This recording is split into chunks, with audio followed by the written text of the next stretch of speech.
Serge has been performing since he was 5. He sang the national anthem for the Boston Red Sox, has appeared on American Idol and X Factor, and was recently on tour for his new album, Joy.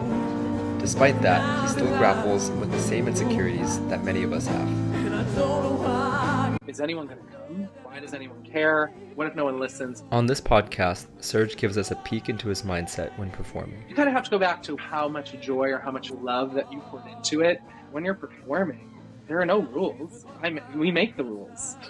And talks about the powerful message that music can deliver. That era of rock and roll, there was racism, there was homophobia at that time, the AIDS crisis. What people don't realize when you're rocking out to that music is their messages are incredibly strong. But most importantly, he shares with us his new perspective on work, life, and relationships after surviving stage 4 cancer. Be around people you love, do things that fulfill you, do things that you love, because that's all that matters. I feel like that going through cancer and coming out the other side really gave me, it's really not that deep. Everything else is not that deep, right? It's not that serious. Awesome. Well, hey, thanks for coming on today. Really appreciate it. Serge, you and I knew each other our previous job at a startup. We'd see each other every day over that time. I found out how artistic you are first thing in the morning. Serge brought so much energy to the office, almost as much energy as his favorite child, the dog, Princeton. Princeton, you'll see Princeton moving around and he may bark, and I cannot take any responsibility for that, so he'll probably be a part of this podcast. But I love him to death. No worries. He'll be the secondary star of the show. Usually steals my spotlight. Yep, Princeton is my son, and I gave birth to him, in case anyone was wondering. I don't know, do we need to be PC on this podcast? All right, yes, thank you, Abe. I'm so happy to see you again. When Abe says we would see each other in the morning, Abe was there. I think Abe lived, I think he slept in the office some nights, because he was always there when I showed up. I do miss seeing you, Abe. But yes, I'm Serge. Originally, I'm from Boston, Mass, and moved to New York now about maybe 6 years ago, but grew up around a lot of different things in my life. Ever since a young age, I was always interested in music and have been taking voice lessons and piano lessons and began acting and dancing, which got me into musical theater and Boston Conservatory at Berklee College of Music, and kind of pursued my dream there and have been fortunate enough to perform a lot around the country in different shows, different theaters. Have begun to do a lot of my own work when it comes to music writing and singing as well. But all through that also, I've always loved technology. And so startups always interested me, especially those that disrupted a lot of different sectors of technology. And that's kind of what has led me in the people and talent road. I also just love people. I mean, you can all probably already tell Abe knows I could talk to a tree. I love the way that tech startups have really transformed this idea of using people as a resource, and actually, that human resource idea, and made it really operational and strategic in people and talent operations. That's been something that has really excited me, and that I continue to try to push in hopes to get teams and people to think differently around people and talent and compensation and all of those things. We're in 2023 now, we have gone through a pandemic.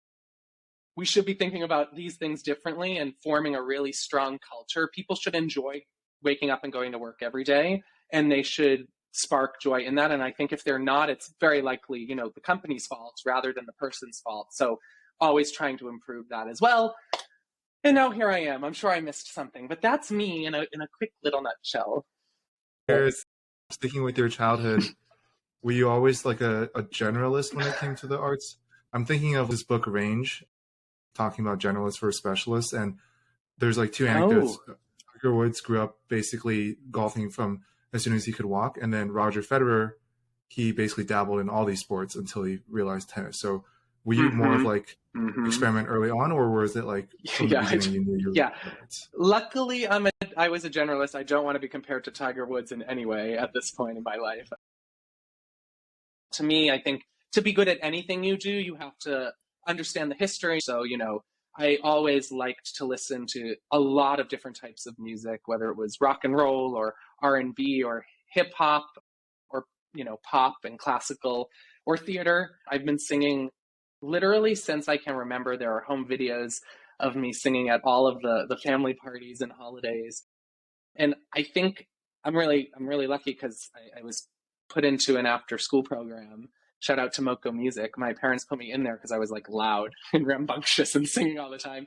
There's no greater joy for me than performing. No matter what I do in life, if I go away from performing, for years and years and do something else, which I'm so open to, I think, it will really it always makes my heart the happiest as long as I have some sort of me being artistic in the music realm. So you said your parents saw how lively you were. I think you said loud, but lively we'll go with, and signed you up for the Moko after school program for music. What kind of a role did your parents play in your musical upbringing? Did your parents contribute to this, or did they just encourage you to pursue what looked like you were getting into anyway? Oh gosh, they're going to be my mom really can't sing. Like, really cannot sing. My dad, I'll give him credit. He can carry a tune. I think he thinks he's an opera singer, but he can carry a tune. I don't think you want my father to serenade you. No offense, Dad, but he definitely can sing. I found it very helpful that my parents knew nothing about it and that we kind of discovered it together because I had no choice but to include them, right? And they understood what it was like to drive me to every rehearsal and every audition and pick me up and really go through a lot of failures together, coming to terms with that early on and realizing that you do this thing for love because you definitely don't do it for money or fame.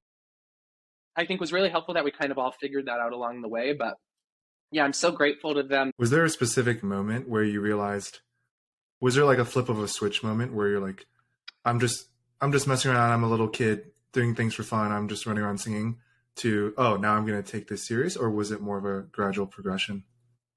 I was blessed in the first hand that my parents saw after I did kind of start to go, perform on stage in front of people, there may be something here worth pursuing. They kind of saw that in me, saw the joy it brought me. But I think number two, I just had teachers that, listen, it's a lot of hard work. Artists there's a lot of work that no one understands and it goes so unseen, right? The amount of hours to perfect any sort of craft, especially one that's very artistic, that's almost serving others, and performative. I mean, we could talk for 3 hours just on that, that's a whole separate podcast. But my teachers, though, that were always very strict about the craft, I never felt pressured. I was always brought back to that this should be fun and to have fun doing it. And I think that is just what I carried with me forever. I'm grateful for my teachers and instructors through the years who have been able to mix the really strong, rigorous training with the idea that, this is fun. I mean, theater, we're playing make-believe. It's really not that serious, we shouldn't take it too seriously here. We're dressing up in costumes and reading fake lines. So yeah, that's awesome. You mentioned the joy and almost the performative aspect of the joy. I was just going to mention that. I didn't even mean to do that, but yes, this is I'm really glad you got to you got to sneak in the product placement, Serge. If I haven't listened to Serge's album. Side note, I was researching for this pod last night, and so I was blasting your music, and there's other people in this big house that I'm in Tahoe, and they probably were like, why is Matt listening to all this holiday music right now? Listen, we started planning production in November of 2021. So that was the Christmas season, but the actual recording and the singing of it all was all through non-holiday seasons. By the time it actually was released, I was like, I don't ever want to listen to this or hear a Christmas song. And I love Christmas music. I love holiday music. I love the holidays. Let me just say there's a certain time for holiday music, because if you listen to it all year round, I promise you want to get rid of it as soon as possible. Anything else is better than that. That's actually a great leeway, Serge, because you put in a whole year of effort into this joy production. Don't imagine you were doing this when you were 5. So I'm curious, what kinds of joys did you get from performing, singing when you were 5 to today? And if any of those carried over, and how it's changed as you've changed over time? When I was little, I grew up listening to a lot of amazing storytellers. My mom was always listening to divas like Barbara Streisand and Celine. And my dad was listening to people like Led Zeppelin and The Who. So very drastically different, but they really loved good singers who had a story to tell and who talked about messages. I mean, you think about like that era of like the rock and roll. I think a lot of what people don't realize when you're rocking out to that music is their messages are incredibly strong. There was racism, there was homophobia at that time, there, the AIDS crisis, all of those things, like rock music really spoke about in really, really strong ways. And though I didn't, like, really to answer your question, I didn't get that obviously when I was 5 years old. But I think I felt the power that it delivered just through their voices and through their music. And so then when I was able to translate that for whatever I was singing when I was 5, right? And I could see that it affected other people in hopefully a joyful way, right? Like they responded to how I was singing. I think that was the most rewarding part that brought me joy and that I really try to carry with me here. I mean, listen, we should sing. If you're a singer and you're an artist, you should be able to tell any story you want. You should have fun. But I think the end of the day, it's really a vessel to maybe get across a message that you feel you're passionate about, or maybe that other people are passionate about, and that they may not be able to tell, right? Like also kind of guiding that story along and helping make a voice for yourself and others. I really like that piece of it. What's the message you're trying to tell with the music you're putting out? We get the lyrical version of it, but we hardly ever get the director's take or the artist's take. So you see where this is leaning into. I'd love to hear a bit more about either a song or an album that you're really proud of, and what's the message you're trying to tell the audience there? That's a good question. I released an EP a few years ago that was called You, and then recently I released Joy, which was a holiday album. Both have very different meanings. You is a 5-song EP that really centered around relationship. So I think a lot of people sing about a broken heart or about, like euphoric love, right? So that's great. Wanted to include that, but also wanted to tell stories of relationships with friends or family or loved ones. And so my goal when I was writing that with Mike Stapleton, a huge shout out to Mike Stapleton. He's my music director and my friend and like my artistic confidant. I would hope that when people listen to it, every song could be about a broken heart. Every song could be about falling in love. Every song could be about a friend that maybe you lose or you find or you come back to. That was kind of the meaning about You. And I took that with relationships that I've been in, again, both like romantically, platonically, etc., and relationships that I've gotten to observe over the years with many people that I've seen and that I've heard about. And then Joy was a very different project for me. It just helped me re-find my voice after a difficult time and spark my own joy. And actually, joy is very much just for me. I don't care if anyone listens to it again or if it's never brought up again in a podcast. It doesn't matter to me. To me, that's like a very personal victory lap of returning to what makes me the happiest, which is writing, recording, making music. But I hope that through that, right, when you really pour your heart and soul into something and it's infused with that sentiment so that you, when as a listener, are able to take that with you. And I talked a lot about this with Mike when we were making it. The arrangements are very specific. We have a lot of horns, like a lot of strings, which are able to really emotionally kind of project what we're trying to feel, perhaps. And so that's all in hopes that, though it's a very personal project for me with a very specific meaning, others will be able to take that and kind of run with it in their own way. Yeah. So I know, like, at a surface level, the difference between singing your own songs versus singing other people's songs. But I'm curious, from your perspective, how does it feel and what's your mindset? Is it similar to, like, making your own recipe as a chef versus cooking, like being the difference between chef and cook, or how do you even think about it? It's a horrible example because anyone who's had me cook for them, like, I hope it's not the same as when I write music.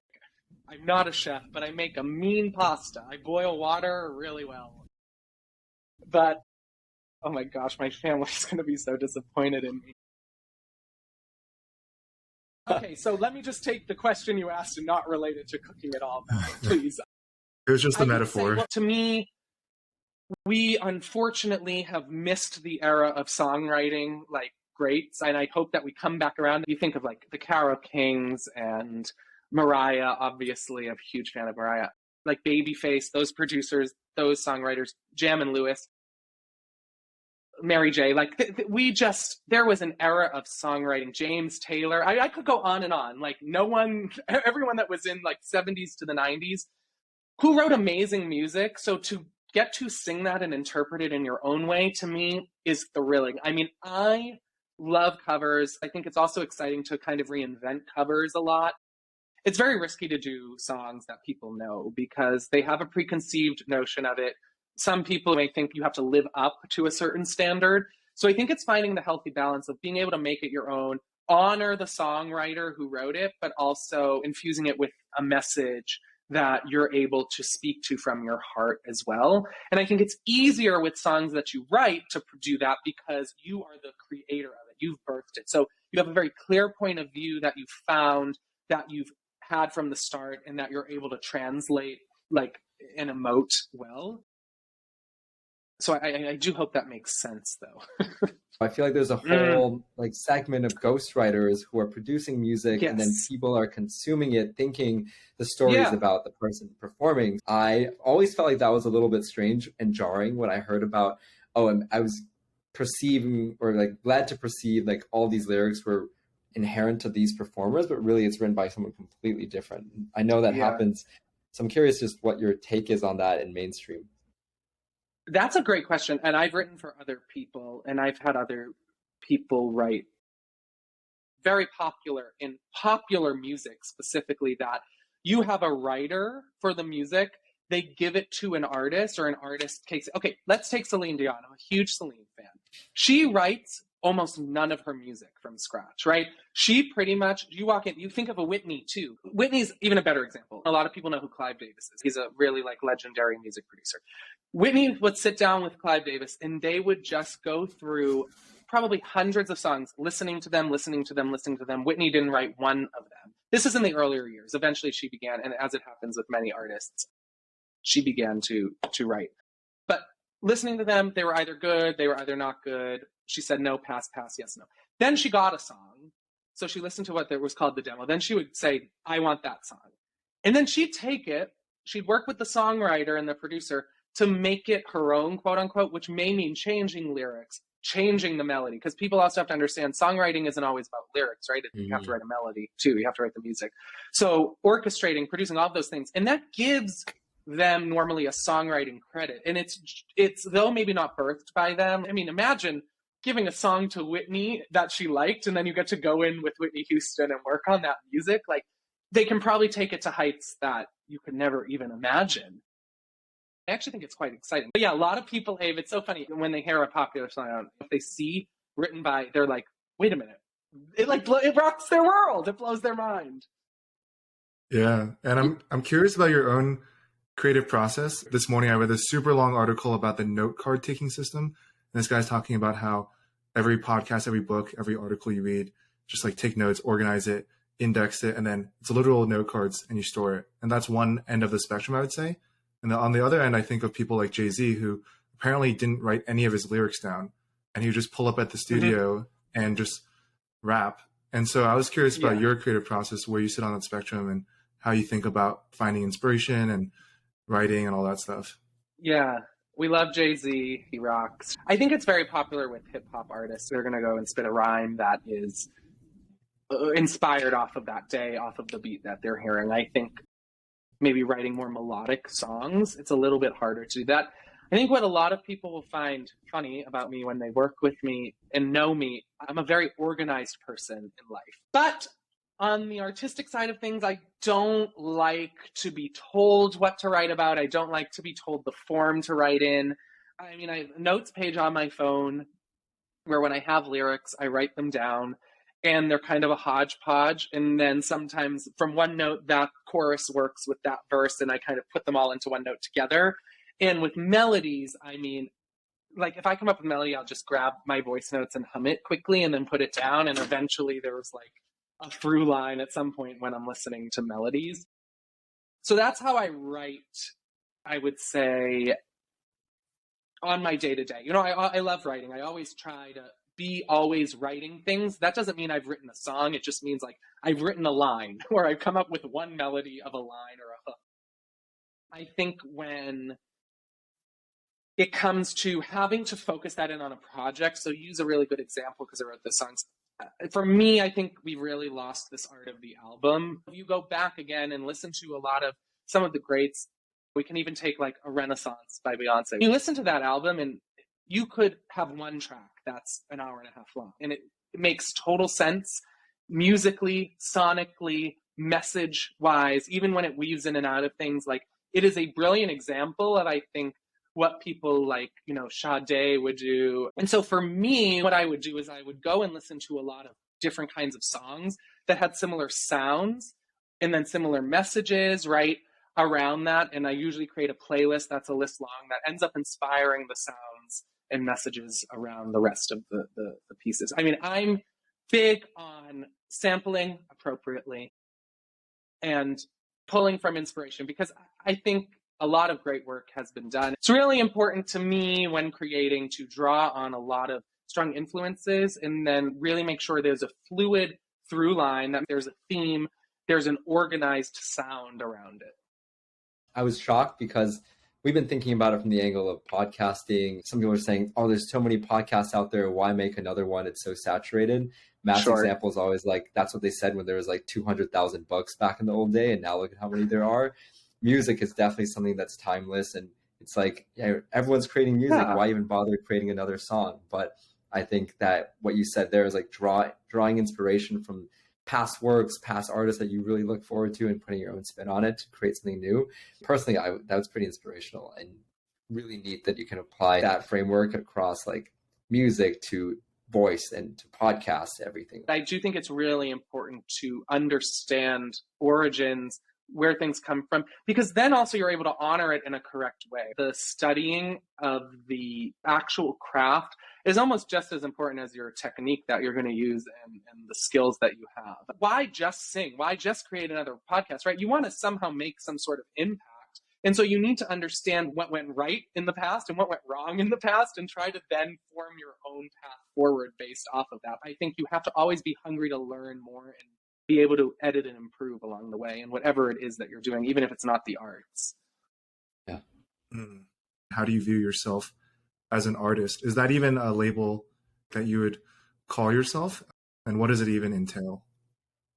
Matt, I knew you would do this. I knew, Matt, you would get all deep with me at some point or multiple times. It's a good question, and I like to try to think philosophically. My father is a theology teacher, funnily enough. To me, I actually think we're all artists because I think this word and the idea of artists, a lot of people think is one side of the brain, right? Or the opposite of like being mathematical. But I think in a lot of ways, we're all very creative and we all bring something special to the table. And that special kind of thing is that artistic part of us. I'm not an artist because I sing or because I've done theater or because I act or I write music. That doesn't make me an artist at all. I think my approach in life is very artistic. And I think that's helped me get to where I am in the different sectors of my life. I want to break the artist piece down a little. You just mentioned you sing, you perform. The act of singing is one layer to it. The performance piece is a whole other layer to it as well. So I would love to hear a bit more about what you do in preparation for something like a tour with the album Joy. What are your rituals going on before a big show? What's the mental state you're in? Walk me through what it means to be Serge, the artist that also performs. To me, there's no greater thing than performing. I love the studio, or I love writing, I love the production, but to be like completely honest, I don't want this to come across sounding like, you know, I think highly of myself in the regard of singing, but singing is easy. Like, I know I can do it. And now I'm old enough and at a point enough where I've experimented a lot with my voice, where I'm very confident in understanding what my voice can do, where it is on certain days, where it can go, and, you know, trying new things out or not. So like that part is, you know, luckily easy, I would say. The hardest part are what goes into all of those behind the scenes things, right? Like producing is a very difficult thing, and it's something that I'm still learning. Like your singing is not going to make the art. It's how you're actually crafting it and putting it together, whether that's in the studio or whether it's for a performance. So if I'm performing, which performing live is the greatest thing in the world. So that's what I did first, right? Like before I ever recorded something, was ever in a studio, performing live to me, you really get to establish a connection. So I just saw Adele, as I've referred to. Adele may be doing, whatever, how many ever weekends, how many ever performances, right? Like in Las Vegas. The night that I went will never happen again with that group of people, with her singing the exact same songs maybe that she does the next night. That's amazing. And I can say as a performer on the other side, every show, every night is different because the circumstances of the people are different. What's different? Right? Describe that a little bit for me. Oh gosh, it's a hard question because I think the energy is really hard. Well, first of all, you have to understand theater, very different than performing a set of music. You are asked to perform as something or someone else, but in a way, in order to do that really well, I think you have to bring a lot of yourself to that. So, if you're sad, you have to be vulnerable and kind of bring that, but at the same time, it's so nuanced that you have to respect the character, and you have to know where the ending, right? Like the character's going somewhere, you can't like change it. And, if they end up dying at the end of a play, you can't like skip off, happily and joyous, right? On the like performing live, like sets of music side of things, you're much more vulnerable because it's, in my sense, like it's a solo show, right? So it's just me. So I could have prepared in my mind how I'm singing this song 1,000 times, and then I could wake up that day and something could happen to me, or I could remember a thought that, puts me in a different place. But I think maybe going back also to your question, Abe, about how do I prepare? I said this actually in my last show that I did. I was told at a young age I was lucky to throw rehearsal out. And that took me a really long time to understand what that really means, because you have to rehearse. You have to rehearse. But I think I realize when you trust yourself enough that you've rehearsed and that you can go in as though it's your first time performing the piece that you're performing, it allows you to go to the place of emotional vulnerability, of surprising yourself, of listening to the other people around you, whether it's other actors, singers, musicians. But I will also say, like my like show day ritual, I wake up, if I go sound check, I'm very focused intently on the sound around me. How am I hearing my things in my ears, and how does it sound sonically to the group? It's very focused. It's very work centric. And then I come back, I steam, usually making sure I feel good on voice, but I'm also big on, listen to me, the singers that are listening, again, I don't want to pretend I'm some sort of renowned expert here, but people think like, oh my gosh, don't eat cheese or the day before. Listen, that's all, doesn't matter. You've done the damage before. It's really the days leading up that you should be drinking a lot of water, eating, healthy, clean, etc. But the day of the show, I usually get chicken fingers and french fries and a bag of Lay's potato chips because they're really greasy and I love greasing up my cord. I usually eat that, take a nice long nap, wake up, do a lot of cardio because I think that allows the blood to flow and it kind of makes the mind like forget about, the other things. I used to get nervous when I was really young, but I don't really get nervous anymore. Or maybe it's I've learned how to transform those nerves into like positive energy. I think anxiety is a really good thing. I think you should be willing to like be anxious about what's coming because it makes you a little bit more on your toes. But that's generally my process. It's probably not as exciting as maybe you thought. I'm curious, do you have like a alter ego that you put the mask on? Like I've heard Beyonce, she is actually scared of performing. Maybe she's not anymore, but she created Sasha Fierce to help deal with that. Do you have a similar process?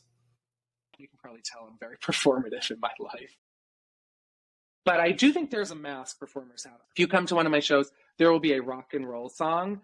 Like I said, I grew up, my dad played a lot of rock and roll music. I think people are surprised to see that come out of me because it is a bit of like an unleashed part of me. But honestly, that is bubbling in me. I try to get there in the beginning of the show so that by the time I get to that part of the show, it kind of really unleashes. But that little seed, I would say, of like rock and roll, like I like to think like rebel badass, which is not how I would describe myself at all, is how I kind of like to perform a bit. Because there are no rules, which is really cool. Like life and work has so many rules, but when you're performing, I mean, as long as you're being safe, right? Like there are no rules. We make the rules. So I like to kind of use that little seed. Really cool. I have some rapid fire fun questions. Ooh, how exciting. I feel like I'm on a talk show. All right, first question, first thing that comes to your mind, what is the biggest stage performance that you wish you could perform at? I would really like to perform in a stadium. I've never performed in a stadium. I know what that energy is like to be a part of as a viewer, but I don't know what it's like to like really like sit on the stage and look out at a stadium with like, I just can't imagine, you know, it must be crazy. It must be crazy. Yeah. I mean, honestly, Wembley is like, would be like the greatest thing in the world. Hopefully we get tickets when that day comes around, Serge. Oh yeah, you guys can be calm. Don't worry. All right, second rapid fire question. If you could have one person perform a song that you wrote, who would that be? Living or it would not? Mariah Carey. Mariah Carey. To me, Mariah, I know that you said short answers. You can tell, as I'm not short-winded, so I don't know why you invited me on this podcast. To me, Mariah is the pinnacle of artistry in the way which she approaches music, she interprets music, she produces music, she writes music. So for her to take a song that I wrote to sing it, it would be the ultimate honor because I know that it would mean it was good. Be the ultimate stamp of approval. Awesome. Okay, last one here. What is the most memorable performance of yours? It could be when you're 5, it could be the actual biggest one you've ever done, but the one that is the most memorable / or the one that you would want to relive again. The most memorable performance I had was probably performing at what was previously the Boston Garden, the TD Garden.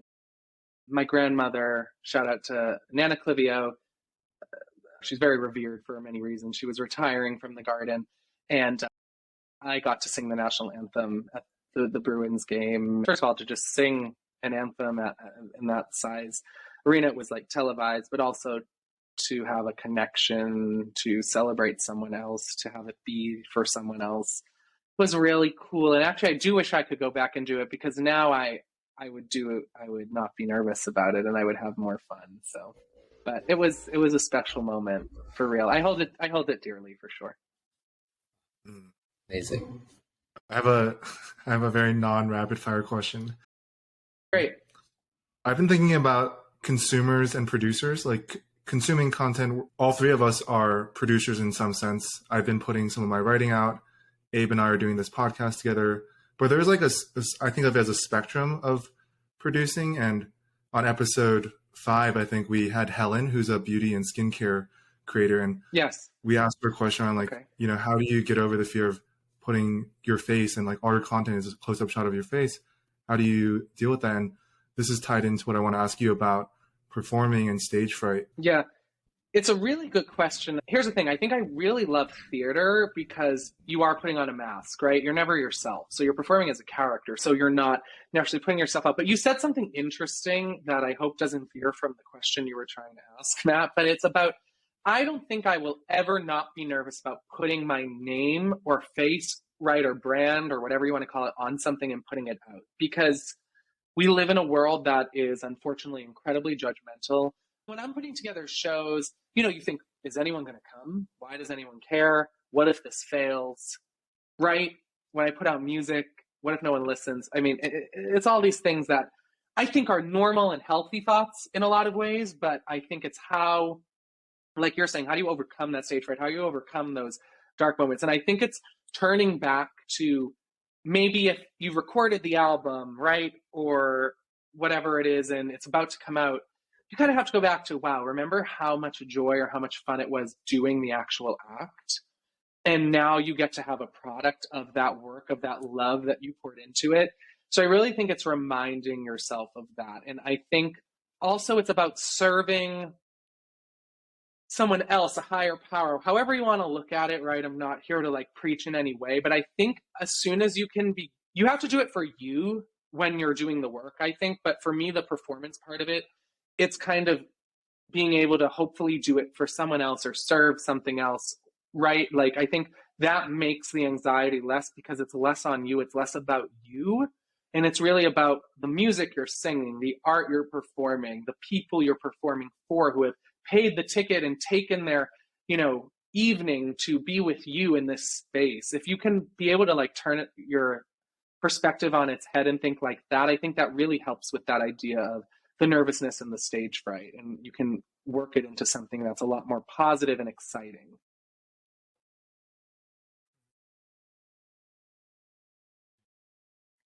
Good answer. I have a separate question though. I recently quit my job to just do like a career break, try my, just give myself a chance to pursue some projects of my own. Some people think that's like a crazy risk, but by the time I did it, I was like, it's not a risk at all. It feels inevitable. There's a wide variety of advice out there on how to make decisions, right? Some people are like, you can balance your day job with your arts and crafts and your hobbies and your passions. And then there's this other school of thought where it's like, burn all the ships, like go all in, and you won't be successful unless you like give it your all.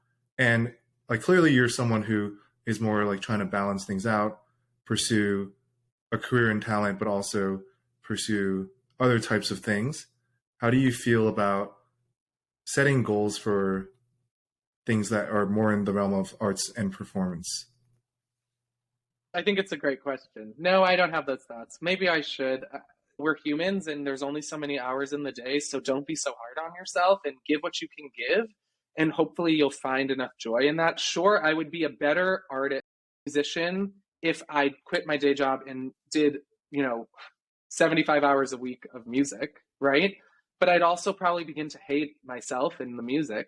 To be totally frank, I burned myself out before at jobs, and that's when I realized I'm not as happy of a person, I'm not as healthy of a person, and it's just not worth it. And I think it's really hard when you're passionate about something. I'm challenging myself to give myself space to enjoy things. And if you're doing something 24/7, then you're not giving yourself that space. And just because you're not doing something 24/7 does not mean you're not passionate about it, does not mean you don't love it. Yeah, I like that part of your message, Serge. And I have to touch upon this because if anyone watched even part of this, even 10 seconds of this podcast, they would, go off thinking that Serge is this super positive, energetic guy who just has like an extreme happiness towards life and is always smiling through. But you've alluded to this like throughout many parts of the podcast where it's either like you realize that life's too short to be worrying about certain things or doing things you don't really enjoy, or how, in your new Joy Tour is really to celebrate as in many ways overcoming so many of your own personal hurdles. And so I wanted to congratulate you because it's 1 year cancer-free as of very recently. An incredible thing to be able to have you around. I wouldn't have met you otherwise. So amazing that you're here on the podcast with us. But I was hoping you could maybe share a little bit of your story to all of our listeners, to see like the other side of you and what something like that will do for your perspective going forward in life. Yes. Thank you, Abe, first of all, for giving the space for that. I went through a difficult year battling stage 4 lymphoma. This conversation is difficult in a lot of ways because I think we need to raise awareness about it. So I'm very grateful you're allowing me to speak about it, because it's hard, I think, as someone who, is quote unquote, people say like survived it, which is of course true. There's guilt that comes with that. There's a lot of emotions that I have not worked through yet, right? Like, and I will work through for the rest of my life. But I do think a lot of people don't talk about it because they're nervous that, so you had cancer and that's all that defines you. That's all you're going to talk about, right? But that's not what it's about for me. And I think we need to be able to normalize this conversation more. And, my personal story is that I went through chemotherapy and came out the other side, and am so grateful to my family and my friends and people that I worked with and that I met along the way that, to me, I was Serge, no matter if I had no hair or if you're watching, it's growing back, or if I have my beard again, right? Like, I'm still Serge. And so I think I'm grateful for that, because I realize a lot of people who are going through the same thing or maybe didn't have that. I would just challenge you, if you're going through it, or challenge the people around you, if you're someone who's like supporting someone, to just realize that everything does happen for a reason, I truly believe, but I also believe you may never know what the reason is. So I have no idea still why I got cancer. The cancer that I got, when I sat down with my oncologist, he was like, just one of the first things he ever told me, I will never forget, he was like, you did nothing wrong. This happens. And, you know, for me, it's like, I don't know if that was supposed to be a positive thing, or it almost makes it worse. I almost wish I knew why I had this, but maybe I'll never know. And I think it takes a long time to come to terms with that. But I do think if you're able to shift your perspective and say, so this has happened, now let me figure out how I can use this as a positive force throughout the time that you're going through it and after. I think it's really important. You know, for me, I think I poured a lot of my heart and soul into, yes, my creative outlet, which was making and recording joy, but it was also in my relationships. Like, I will get, you know, I normally don't get emotional. I'm so sorry. It's weird. I normally don't get emotional, but I just like, I do think of my family and my friends, and that my relationships would not be what they are if I did not go through that, you know? And I'm so blessed that I, first of all, have people in my life that I can have those relationships with. And so I'm very, very grateful that it brought that. And most importantly, though, I think what's important to know is that we're all going through shit, you know? Like, we're all going through something, and relationships are really, really important. People that you love, you have to hold close and you should check in on. I think that's really an important message. That is something that I learned. Too often, I think we take people for granted and we take our lives for granted.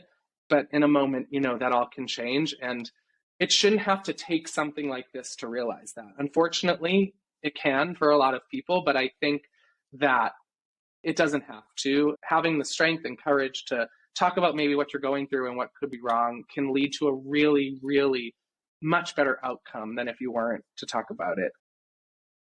So that's just my little journey. I don't want to make, obviously, like I say all that in the shows I do and this podcast, like I don't want to make this about a guy who has cancer, but what I'm trying to do is trying to not ignore it. And so I definitely have taken a turn in all of my performance and hopefully all the things I do, like cancer research. I'll send you the link.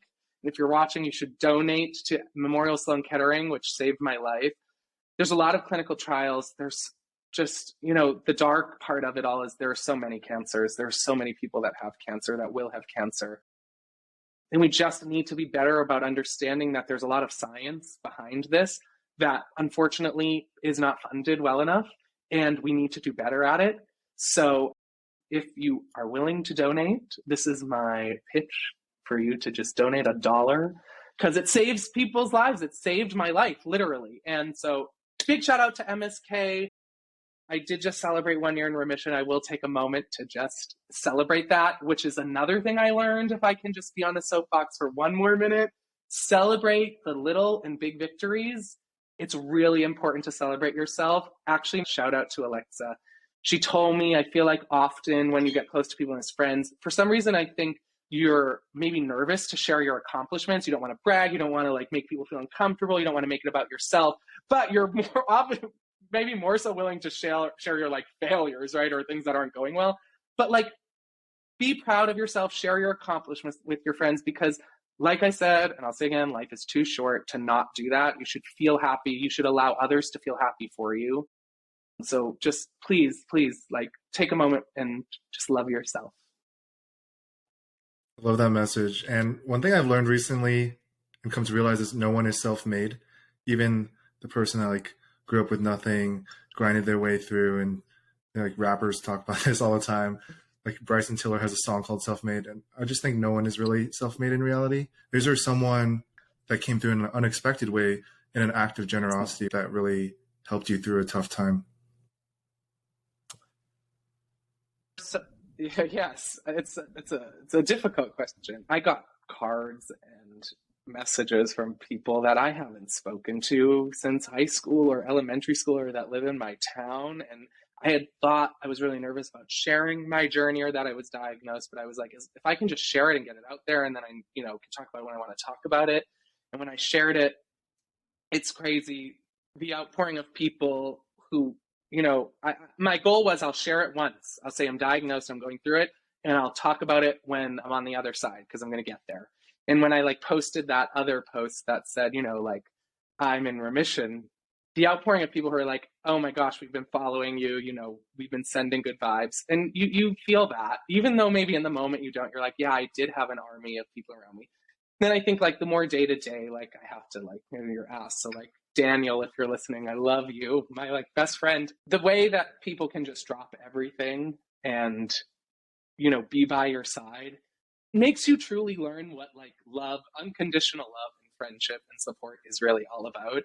But it also goes back, like, let's tie it all back together, Matt and Abe, goes back to this idea of like, work is just work at the end of the day, right? Like, be around people you love, do things that fulfill you, do things that you love, because, at the end of the day, that's all that matters. If you don't have someone, people, things that really bring you joy at the end of the day, then what's the point, right? Like, seriously, what's the point? Like, everything else, not that big of a deal, And that's really the perspective I feel like that going through cancer and coming out the other side really gave me. Like, it's really not that deep.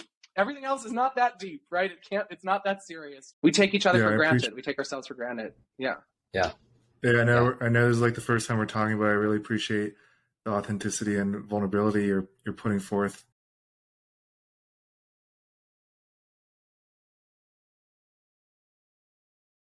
Amen. There we go. Thanks so much, Serge. I want to give you one last platform out here to shout out anything, any people that you want to give a mention to, your album, your performances, anything you want. Oh my gosh. Okay. Most importantly, stream and buy music for artists that you really like. Catch me on Spotify, Apple Music, Tidal, all of those music streaming platforms. Shout out, honestly, to all of the people that told me no. It's like always great to remember the people that tell you no, because it's such a good feeling when you succeed at something that someone told you couldn't. There's no better feeling. So like, take those no's in and use them as such fire. It doesn't have to be about preferring. This is just about like life. Yeah, that's right. That's right. You better hate on this because they're going to prove you wrong. All right. Awesome. Thanks a lot, Serge. Appreciate you coming so much. Thank you, guys. If you enjoyed that episode, please like and subscribe. We're just getting started to tell the stories of these amazing creators, athletes, and entrepreneurs. Drop a comment below on what was your favorite part of this episode, and stay tuned because we're going to be releasing new episodes every 2 weeks for On the Rise. See you next time.